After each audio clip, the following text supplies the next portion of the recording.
Welcome back to the Monte and Wolf Show. It's been a surprising week of upsets, hasn't it, Wolf? Especially Really upset day, where KT, after losing to Brian and Kwangdong, decided that they were just going to beat GenG for the second time this year. They're the only team that has actually beaten GenG in a Riot competition. Top Esports, of course, beat them at the Esports World Cup. We thought they may be going for the undefeated season, but KT was here to spoil it, just like they did in spring. Very surprising result. And then right after that, guess what happened? Same day, Nongshim beats T1 2-0, like quite convincingly, actually. Great games played by Nongshim. Nongshim had a very solid week overall, despite the fact that they are definitely out of playoffs. They almost beat Dplus as well. Yep. So I think some of these teams, when the pressure is off, when there's nothing to play for anymore, some of the players' nerves go down. And on one hand, you can totally understand that because, you know, these players are relatively new to insanely high competition and they have a history of losing most of the matches that they play per season. And they're trying to work on fundamentals and trying not to die and trying not to make too flashy of plays and then have that backfire for the team. They're trying to play standard, so to speak, a lot of the time. But then when the playoffs pressure is off, they just play whatever they want and they don't have to play their whatever play style they want. Don't have to worry about, oh man, this might cost us playoffs. And then they play better. On the other hand, it's kind of sad to see that these players can't play their best until the pressure is off, it feels like, because it's kind of been a consistent theme with Bro and Nongshim in the past. So hopefully that these wins can maybe help these players for next year when they do start another season of LCK, whatever next year's format is going to look like, and try to end up making playoffs again in future seasons, that they can actually remember how they played against top teams. Because I do think we saw some underperformances this week. I think some teams didn't take Nongshim seriously. There were two of them in particular, T1 and Dplus. And they got punished by that because Nongshim do still care about trying to take some wins at the end of the season. But ultimately, I think Nongshim just played better than they have all season long in one single week of play. Yeah, let's talk about Nongshim a little bit, because it was that first upset versus T1, especially because it was a 2-0, that I think really surprised people. Now, let's talk about some of the, we're probably not going to be discussing Nongshim that much, so it's probably worth revisiting them now, because they've had I think they had a pretty interesting story to get into this place. Basically, like their solo laners have been shaky at best, you would say. They have made some changes, obviously bringing Fisher from EDG in the LPL, even though Fisher was not good. Call me, he was struggling despite being a newer player who showed maybe a little bit of promise at first. Calyx wasn't really it either. And they've been able to make some of these changes. Like they've changed out Dindin for Mihail. They've changed out Guger for Vital, a player who used to be an AD carry who actually had, I think, a really good week. Like Vital looked super good, especially in the T1 games. So Sylvie has continued to look good. Jiwoo is like a legit talent, I think. So it feels like Nongshim is making some of the right moves and at least being willing to mix it up and experiment in a way that is proving effective. Yeah, I think Mihail is a player that I've always thought in Challengers was pretty decent, but never a top laner. He was never a player that we were like, oh, get this guy in the LCK, but he was pretty serviceable. And I thought that obviously watching Dindin leading up until he joined Nongshim, he looked like by far the better player.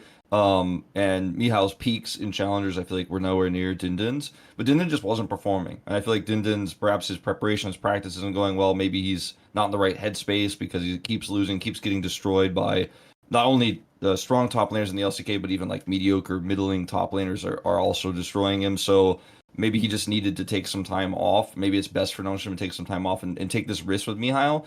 Mihail comes in, looks really rough when he starts. Mihail kind of known to be basically a Cassante one trick, but so was Dindin. And he's explored a larger champion pool. His Gnar has looked pretty good. The Rumble that he played looked pretty good. And I think that it's good to see Nongshim willing to say, look, the season's pretty much donezo. let's give him a shot, and let's put Vital in as well. Vital doesn't have the massive experience that Guger has in the LCK, but Guger's experience isn't, frankly, wasn't showing. You know, he looked very rusty, mechanically very off, especially at the beginning of the season. And Vital's been practicing and training to rotate into the support role for a really long time now, and obviously he's a younger on form support player and can play like center support as an AD carry.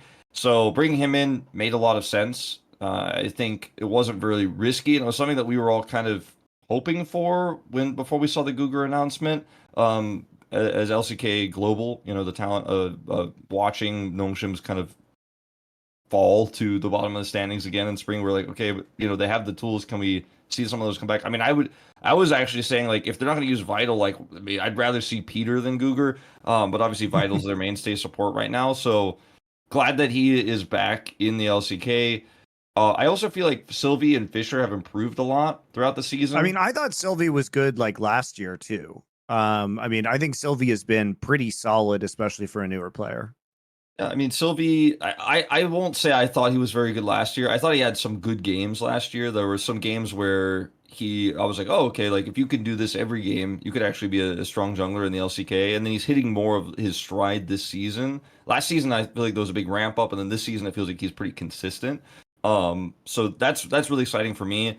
I'll be honest. I know there's been a lot of hype around Call Me and Calyx, and there are two mid laners that performed very well in challengers, and a lot of people are like, "Oh, they get these guys in the LCK," and like it's the Chronicler principle, because Chronicler always gets hyped about a challengers player, really big ups them, and then the community who doesn't watch challengers that much or follow that much or watch Chronicler's challenger stream that one time, are like, "I heard he's the next like Jesus, like he's gonna be the one," and then like they come to the LCK and they don't look that great because they don't have the experience, right? Fisher has a lot more experience, so I was always personally leaning towards Fisher, especially seeing what Call Me looked like last season. I always felt like Fisher was going to be the stronger pick for me, and then we saw them kind of rotate around, try it out a little bit, Call Me a little bit, Calyx a little bit, but I felt like Fisher was by far the best of the three, which at the time looked just kind of depressing because like, well, this is the best one that we have out of these three. These younger players can't get it done. You know, that's really rough because they're top challengers talent in the mid lane right now. But then Fisher started to get it together, and Fisher is very good at Corki in particular. I mean, I say very good, but that's his best champion, and he's looked better on the pick. Now he's pulling out the Yone, which we didn't really know was going to be a strong pick for him. It's buffed on this patch. He looks very strong on that pick. So things are looking up for Nongshim just in general.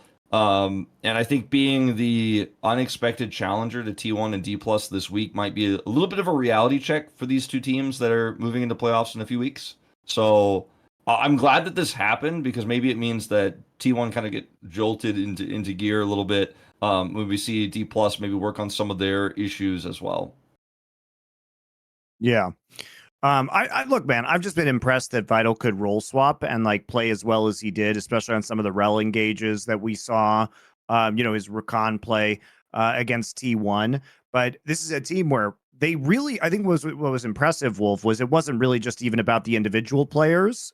It was the fact that they played extremely well as a team, like got some really good combos off.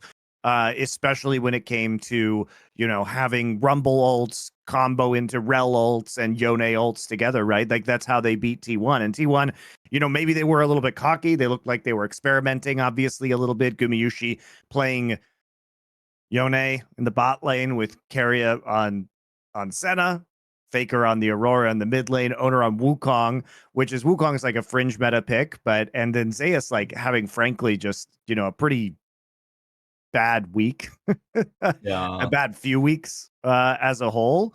But I mean, Nongshim, it was their teamwork and coordination that actually was very impressive, not just like the fact that some of these individual players showed up. I think the Senna draft from T1 with the Yasuo was a draft that was always going to be very greedy because it doesn't have a traditional strong front line. It's reliant on an engaged jungler basically to be its front line, and a cannon ultimate to be its front line. And it is very easy to pick that type of comp apart if the initial setup doesn't work out. Then the re-engage is so incredibly strong for Nongshim because they have the Rel, they have the Yone, they have Equalizer, which can zone and split up T1's engage really well. And so while I think T1's comp in isolation is pretty good, I feel like Nongshim's comp kind of counters it. When I saw the draft going in, though, as a caster, these are the tough games to cast because you're like, I think T1's draft is a little bit weird, and Nongshim has a really good response, but they're the way better team, so they'll just win, right? It's kind of like how you're feeling when you're trying to explain this to people. And it always becomes very tricky to contextualize, like, I wouldn't do this if I were you, T1, but you're T1 and you're going to do it and you're probably going to win, is kind of how the sentiment was, I think, for T1 fans as well. And then we got into the game, we saw some of those team fights, we saw Zayas get completely shut down, and Fisher have a great game of Yone, and you're like, oh, okay, this is a little bit concerning, but surely T1 will keep it a little bit more standard in the second game. And they played Xayah. And if you've watched the LCK, as I know you do, you know how I feel about Xayah. I feel like this pick is probably the worst AD carry pick in this meta. I think it's extremely weak. It's outranged by the Ezreal that's in the draft here for Nongshim. And they just didn't play well at all. They were so uncoordinated. I remember when the game was over, somebody said something to me about Faker's Corki. They were like, I feel like Faker didn't do that much on Corki. And I remember thinking at that exact moment, like, oh yeah, there was a Corki in that game, because Faker spent the entire game in the side lane doing nothing. Like, he wasn't there for team fights. Owner was going in without him. It was better than Keria and Owner just trying to catch Vital's Rakan 24/7 and never killing him and then dying. Yeah, that also was a problem. Karia's 0-5 in that game. Owner's Well, I mean, he kept just going in on Alistar, like trying to combo this Rakan, and Rakan would just dash back, and I'd be like, okay, now you're just dead. And he was. Yeah, it was a very weird game by T1 where it felt like they were super desperate. Like, game one was like, oh, we're gonna have a fun game, we're gonna bounce back. You know, remember this is this first series after T1 lost to GenG. And Faker had the big outburst, and everyone was like, is he gonna start? He has COVID. You know, there was a lot of, you know, stuff swirling around T1 at this moment, in time before the series started. And I felt like when I saw that game one draft, I was like, oh, this is T1 being like, don't worry, we're good, we're having fun, we're back, it's gonna be okay, don't stress for us. And then they didn't win, and then in game two they were like, we're really stressed out, and like, this is bad, we can't lose to Nongshim. And then everybody's coordination is completely off, the shot calling seems completely off, and they just got outplayed by Nongshim, straight up. I feel like the draft was okay minus the Xayah, and it was a more standard draft, but the gameplay was not okay. It was kind of not allowed. And Vital had a fantastic game, obviously, and was able to do a ton. Fisher had a fantastic game. Fisher just had a great series, right? You know, across both Yone games. So if I hadn't watched, you know, after I could tell you how I felt after this before the Bro series. I was like, okay, I don't think T1's gonna lose to Bro, but they could lose to Bro, and if they lose to Bro, can they make playoffs? Like, that was kind of the headspace for me. Is kind of big, like, okay, this is maybe a symptom of a really big problem we're about to hit. But they obviously did bounce back against Bro, and in game one, I mean, it was still rough though. Like, Zayas on the top lane, Silas just kind of like running it down, like stealing Kennen ult, and then just suiciding into the enemy team. Like, it didn't look pretty. It wasted all of his tools before the team fight. I feel like Bro botched that Elder fight pretty hard, because they flanked the Kennen into mid lane and then just had no control over the pit, and then they got super desperate to tunnel onto the Elder and then engaged without their Kennen because he was blocked by Zayas. I felt like that was a game where T1 showcased, I want to say, like, their individual mechanics and some elements of coordination, more than they did in the Nongshim series. But like you said, it didn't look great, and it felt like a game between, you know, 10th place and like 7th place maybe, or 8th place in that one. I don't feel like that's the T1 that level of T1 is the T1 that we're going to see rise through the playoffs and go fight GenG. But it gives you a little bit of hope that it's still in there, and that maybe they can get it together in this last week where they have really important opponents they're facing in BNK and Kwangdong Freaks, two teams that are actually good right now, relatively speaking, compared to Bro and Nongshim. So that first game was not it. The second game was pretty dominant, right? Like, the second game was, yeah, there were some weird choices made and some happy gaming happening, but I think overall the second game was kind of more on line and on theme of what we thought was going to happen after the GenG series for both of these series. It's just, okay, T1 show up, they're the better team, they smash them, they have a little bit of fun, we go home. The first game was a little bit more alarming and concerning. The second game I felt like was a lot more Straightforward. I mean, Zayas Well, just guys, picked Jason, popped off. It's pretty boring. Which is what we like to see. I missed watching him pop off on Jace. It feels like it's been a while. All right. Well, before we head into talking about GenG versus KT and the standings and everything like that, we have our sponsor to shout out, and that is ExpressVPN. And obviously, if you're Wolf or I and you live in Korea and you are going around to all those different coffee shops or in the airport with the public Wi-Fi, maybe you should use a VPN on your phone because it would take a hacker with a supercomputer over 1 billion years to get past ExpressVPN's encryption. And, any time that you are on a public network without a VPN, your data is not secure. If somebody else is on that network, they can gain access and steal your personal data. It is a giant pain in the ass to deal with that, right? You don't want to be canceling your credit cards or dealing with any kind of fraudulent charges. So why not just use the VPN? I just have it I have it turned on my phone basically 24/7 now. The app is very not intrusive. It is rated #1 by top tech reviewers like CNET and The Verge. So you too should probably use a VPN for a lot of reasons, right?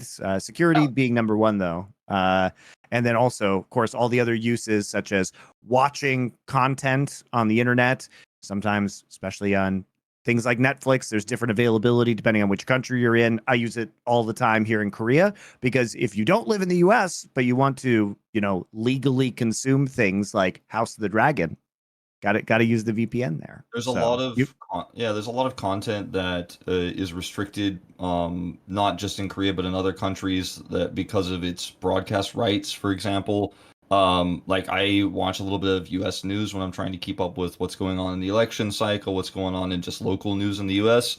And then now with the Olympics coverage that's going on, a lot of that gets blocked in Korea because they don't have the rights to broadcast that in Korea. So can circumvent that and watch it as if I was in the US using these tools. So thanks a lot to ExpressVPN for helping us out with that stuff. That's right. Secure your online data today by visiting expressvpn.com/Monte Wolf. That's expressvpn.com/Monte Wolf, and you can get an extra 3 months free. expressvpn.com/Monte Wolf. That's right. 3 months free. Very good. All right. Thanks, guys. Let's talk about KT versus GenG, potentially the biggest upside of the week. Do you think GenG was entirely serious in this game? How much do you think they actually care about the perfect split? Wolf, is this a breath of fresh air? Is this a relief in a way that they don't have to worry about this anymore?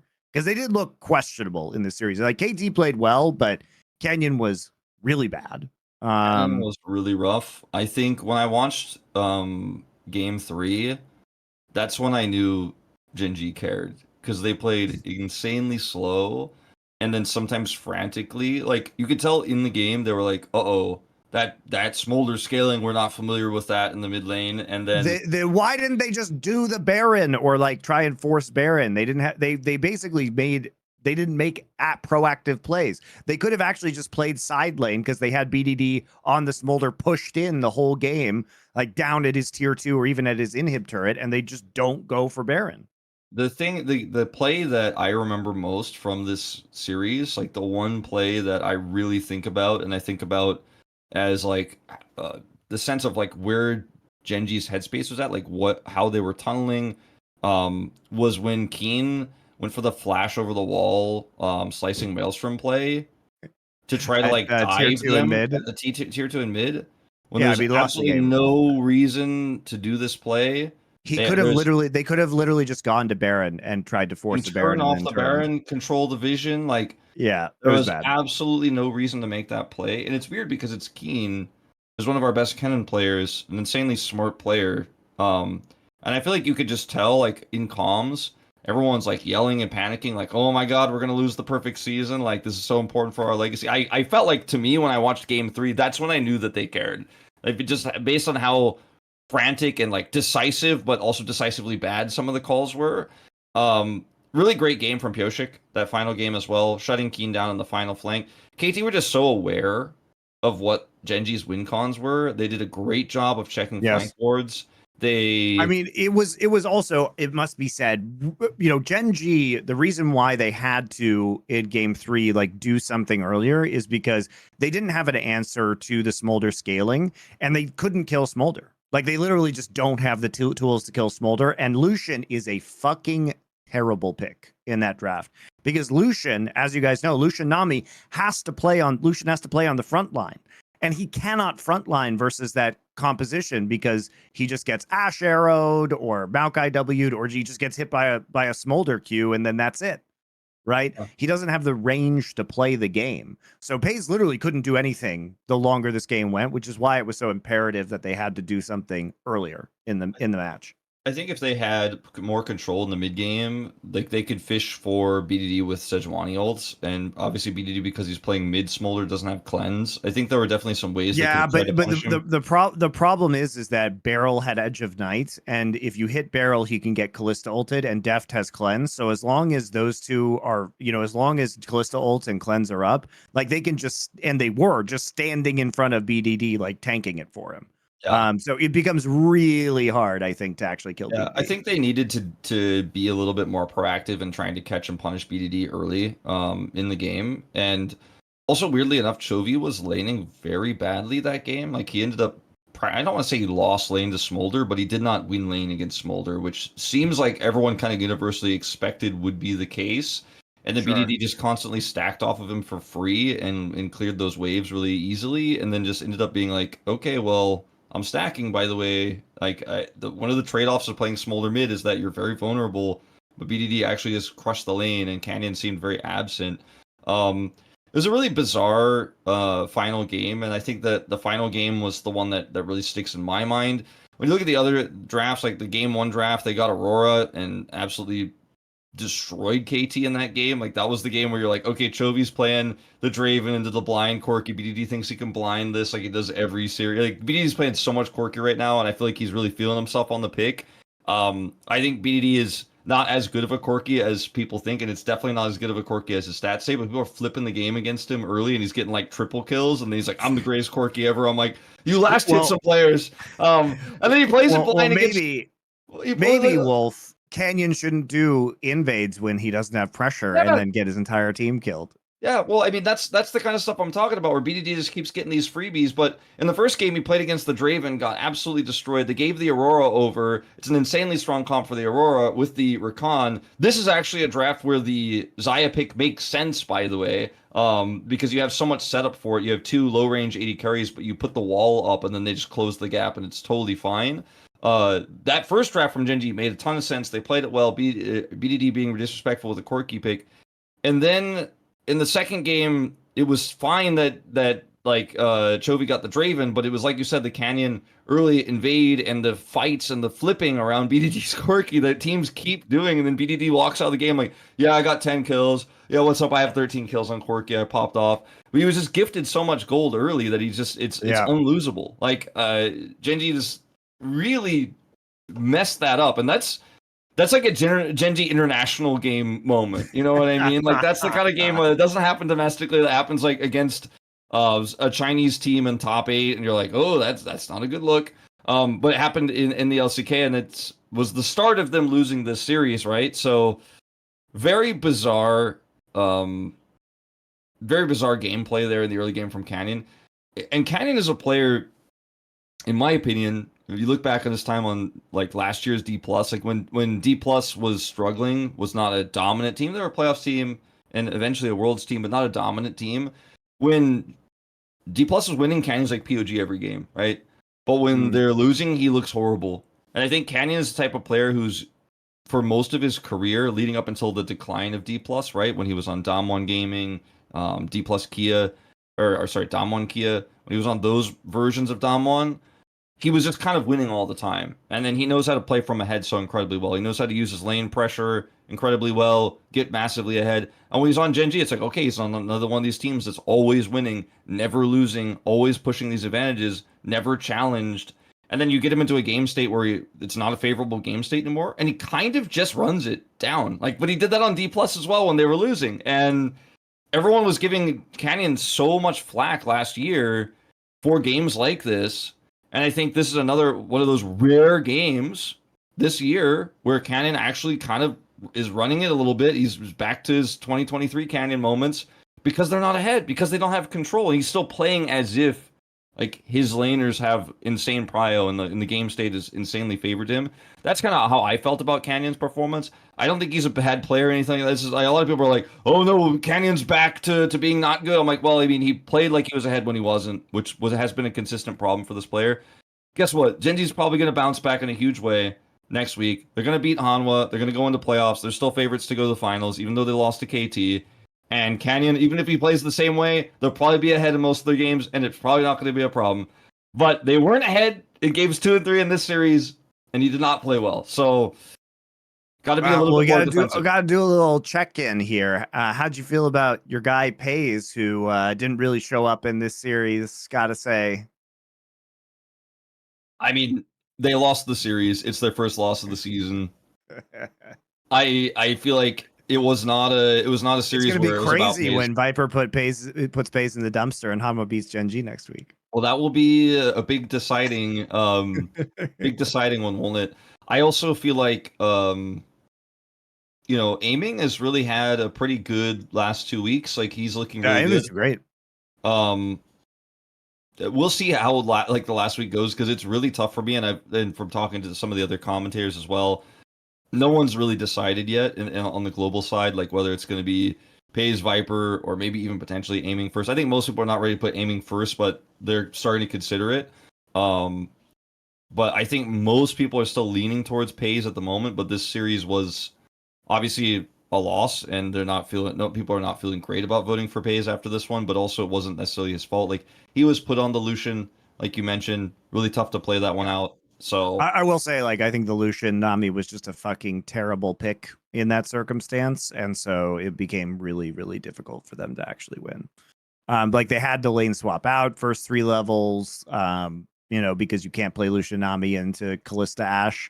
So, it was a great draft from KT. I honestly thought, like, legitimately, the Smolder pick was kind of like low-key very clever, because there wasn't going to be any pressure on the Smolder. And I think GenG did the right thing in that in the mid game, they were like applying side lane pressure with the Corki, letting Chovy get tier 2 solo gold. BDD was pushed in. But the problem is GenG didn't actually translate that map pressure when they had the opportunities into further leads. Instead, they just allowed BDD to farm up and become relevant. So I think there was a window there for GenG, but this was not the comp that they could kind of stretch it into late game with, and they weren't decisive enough in the mid game. So, I mean, credit to KT though. Like, I hate Smolder and I hate this version of KT Rolster. So this game made my blood fucking boil, Wolf. But I do admit that I think Pays is overrated. Still very good, just overrated. He was not able to do anything on the Lucian, and that's not really his fault. And then BDD also, like, the Smolder pick was like kind of good, actually. I thought the Smolder pick was if they had played it in like game 1, I'd be like, oh, KT, don't do this. Like, you have this cool strategy prepared. Don't do it against a team you can't beat, right? But they did in game 3 after they had won game 2, so you felt like, okay, maybe it's winnable. They pull it out. It's this really cool draft. It's really unusual. I think GenG definitely probably had heard about this, because we've been hearing rumblings of Smolder coming back, mostly top. It makes sense too. It just makes sense. But this is a series that if you're confident, you can fucking take GenG down. Like, if you actually come to this and you go, you know what, we can actually beat this team. You win game 2, you go into game 3, and you're confident enough to show this, and then beat GenG, then you're going to playoffs probably. Because, by the way, like, this was not the series KT had to win to go to playoffs. They win it.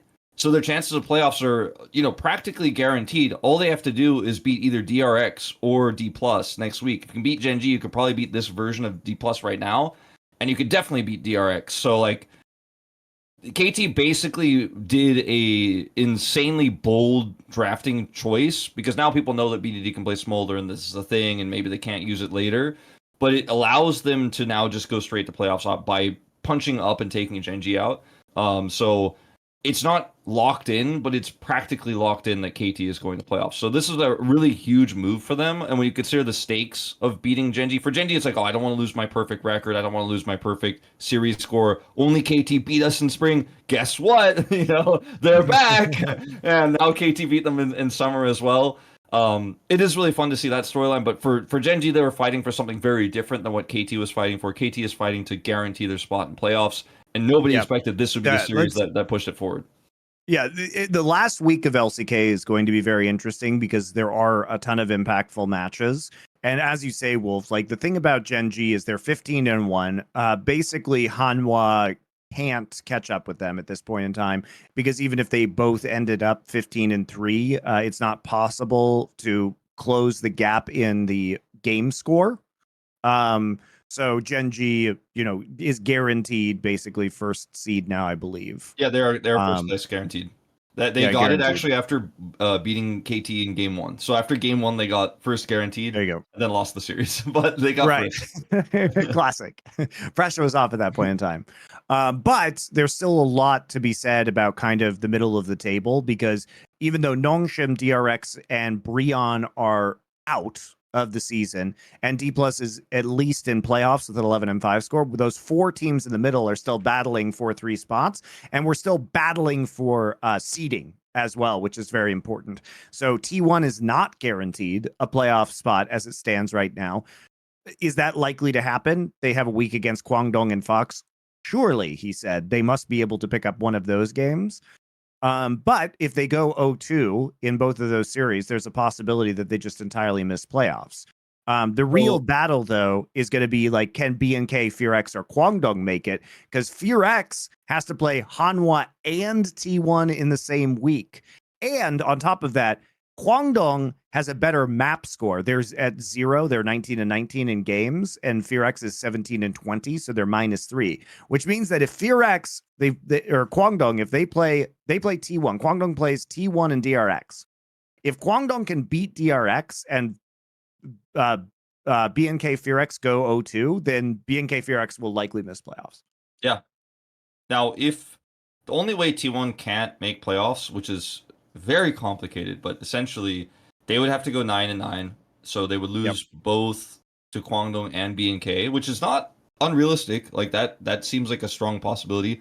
That would mean that both BNK at least gets the 9 wins they need, and then T1 would be tied with them, and then Kwangdong would have 8 wins. Then Kwangdong would also have to win their last series, which would put them at 9, which is against DRX, which is pretty reasonable to expect, right?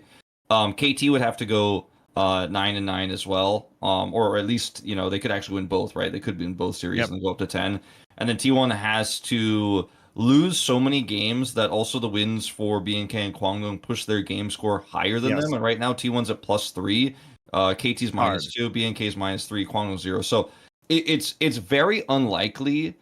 Basically, if T1 wins either of their series, then they're guaranteed, because if you beat BNK or Kwangdong, then they can't actually get. I mean, Kwangdong can't get to 10 wins no matter what, but BNK can't get to 10 if you beat them. So you're in. So all you have to do is win one of those series. And even if you don't, a lot of other things have to go wrong for you as well. So I think that's why T1 basically with that win over Bro, which was shaky a little bit as we mentioned, but the win over Bro is enough to guarantee that they're likely going to playoffs. Like, just because of all the weird circumstances that have to happen. It's a question of who is going with them more so. And at this point, I mean, Kwangdong played a close series against BNK. I just like BNK's style more. I think they're more fun. KT, I think everyone's expecting them to go through because, again, they just have to beat DRX, basically, which is super free. That should be at least super free. Don't lose to DRX like you lost to Bro, KT. But they beat GenG. They look good. Those are the 2 teams I'd like to have. Kwangdong Freaks, I mean, we've talked about this team so much, and then the midseason collapse happens every time, and then they kind of ramp up at the end. They could have beaten FearX. That's the thing, is that they could have beaten FearX and just like punched their ticket, right? Like, this could have been easy, but they didn't, and they couldn't get it done. And CUMax is like yelling at people in the back room and pointing at the monitor furiously, and is drafting style is not really changing all too much going into the final days before playoffs. I just feel like Kwangdong Freaks don't have the ceiling that BNK have right now. And if Cuz gets like Nidalee, then yeah, maybe like they keep winning with that pick. Or if he gets Maokai, they keep winning with that. But they're not shout going out to to get it. BNK FearX who figured out how to ban Tristan in Italy, the thing that nobody apparently else could do. Yeah, I mean that's it's I so mean, obvious. I talked about it last week, Wolf, where I'm like, Cuz has 100% win rate on Italy. Tristana 100% win rate for Bulldog Tristan, as well. yeah. Oh no, I think he has. Yeah, I think Cuz lost one game on Italy. It was like 13-1 or something between Nidalee and Maokai. Yeah. It was, yes, he was 12-1 between Italy and Maokai. It's like just don't give him this stuff. And they don't give it to him, and then no, he's 8-0 on Italy. He's 8-0 on Italy. So they don't give it to him, and then it's not like he plays bad. I mean, Cuz is still a good player, but Quantum clearly had a one-dimensional game plan for most of the season. Bulldog is 8-0 on Tristana, and Cuz is 15-1 now combined on Nidalee and Maokai. BNK can turn almost any comp into a pick comp. I think Raptor is surprisingly very good suddenly. Like he was always really good in challengers. And I say really good, it wasn't like he was as good as Lucid was, or as good as Hambach was on KT. But he was a pretty serviceable player. He played a little bit in the LCK during the COVID times when like we had to have rosters, emergency subs, and stuff like that. So he played a little bit, but he was kind of playing AP junglers and sticking to the meta for a while. And now he's just like, no, I can play Xin Zhao. I play Lee Sin. I can play what I'm good at actually. Similarly to Lucid, because they come from that same challengers background where you play the ADs and you go in and you have these crazy pop-off games, you play fast and loose. And then that doesn't always suit the LCK because you get punished a lot harder in the LCK. LCK teams are better than challengers teams. But he's kind of going back to his roots a little bit. Love watching him play. His Vi is really good. Closer, I never thought I'd say this, but looks like he's kind of becoming a well-rounded player. Oh God, don't get baited. He's still mid. He's the most mid. I said becoming, but when he's setting up picks, that's what he's good at. Like he's setting up picks, and then they get picks, and then they win the game, and that's how they're playing. And I personally would rather see T1 KT BNK than Kwangdong, T1 KT. Like I'd rather see that. And I think KT. If you asked me at the beginning of last week, who would you rather see? I'd say not KT, anyone else. It's fine. And now I'm like, okay, KT are back a little bit. I do think that teams need to stop flipping against BDD in the first like 8 minutes of the game. But beyond that, he's their best player. He's their best player. Kwangdong, I don't trust him. I'm just gonna say it. I don't trust him. I don't think Leaper's that great. Well, I think Andil is super inconsistent, very up and down. On his best days, he's incredible. Like I will say that. We can all admit that. We can all look and go, hey, Andil guy, like sometimes amazing, but half of the time mediocre, and then the drafts fall apart. And Bulldog is not clutch. I feel like if Bulldog is winning, he wins, but he's not clutch. And BNK, they just played the most basic, simple see target, kill target drafts, and they know how to do it. And they might take a game off of one of our top teams if they get a comp like that and play it well. I'd rather see that than see Kwangdong get 3-0'd unceremoniously in the first round like they have every time they've been in playoffs recently. I don't want another one of those. Look, I think at least in FearX's case, like Clear has been performing a lot better. Raptor has come into his own. Doro's looked but like better than execute.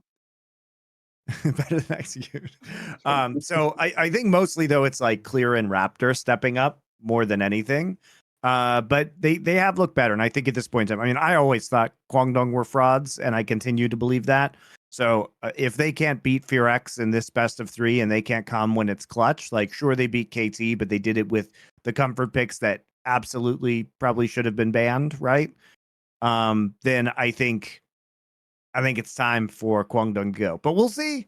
I'll change my tune if Kwangdong beats T1 as well. I mean, that would be pretty crazy because T1 really could just give themselves, like, especially because it's the first game of the week. T1's going to be focusing on that because if they can just take that win, they'll lock in their playoff spot and just make their lives a whole lot easier. I think probably Kwangdong will lose that. We will see. I think they will as well.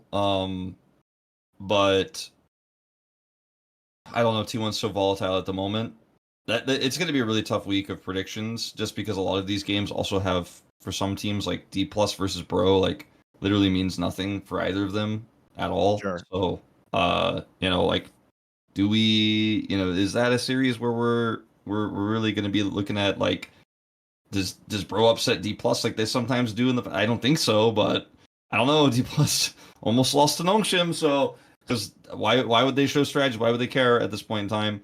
But yeah, I think when I look at the Kwangdong and BNK series against T1, I think T1 should be able to take at least one of those two, as long as they focus for one series particularly. It doesn't matter if they totally botch the other one, because all they need is one. And the first one should be the one you focus on most, because then you have a backup plan.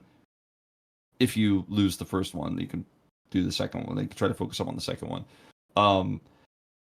I don't. I mean, BNK, remember, they have HLE as well as T1, so I don't know how they're going to come out this week looking. But if they upset HLE and take out Hanwha and beat T1, then that also makes them a more exciting team for playoffs, right? I'm not saying that I would necessarily predict that, but I think it's definitely possible.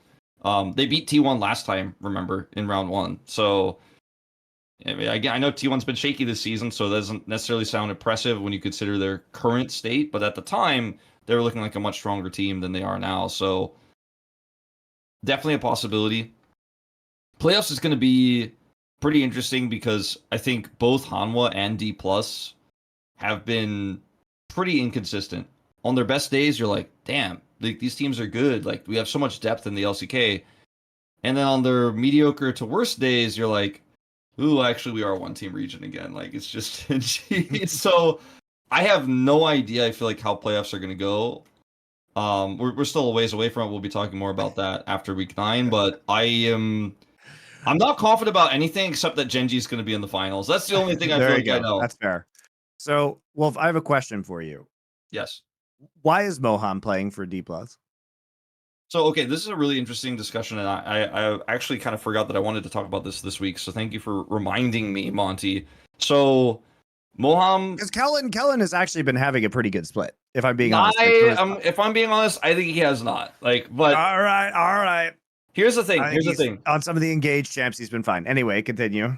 So, let's talk about Moham just briefly. He played on Kwangdong, right? He was a support there. He was doing, support round like musical chairs with the CV Max, just rolling him around and around.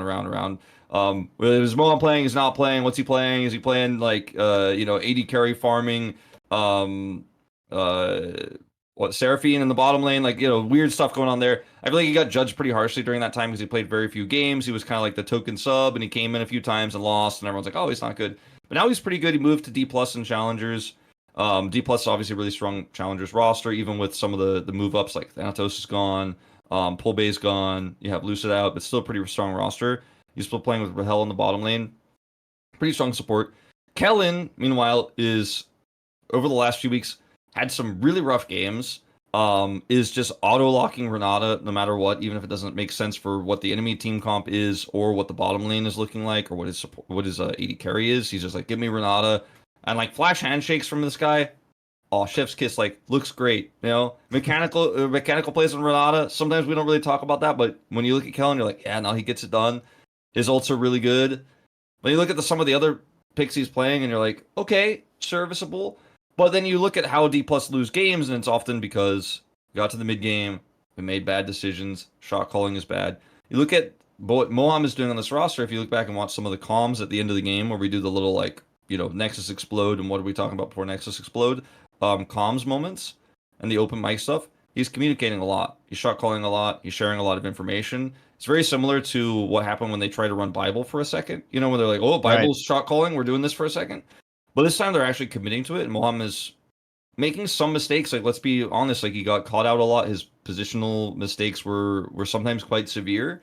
But they're going, no, we're just exactly like the Bible experiment. Yeah. But yes, but no, well, in Bible's case, like, he was kind of running it down in lane as well. Moham did a little bit of that yesterday, but not too crazy. Not as crazy as Bible. Bible was going execute levels of like, we go in every chance we get. But I think that this is what I wanted Dplus to do. If you guys remember last year, where I was like, okay, are they going to play Lucid?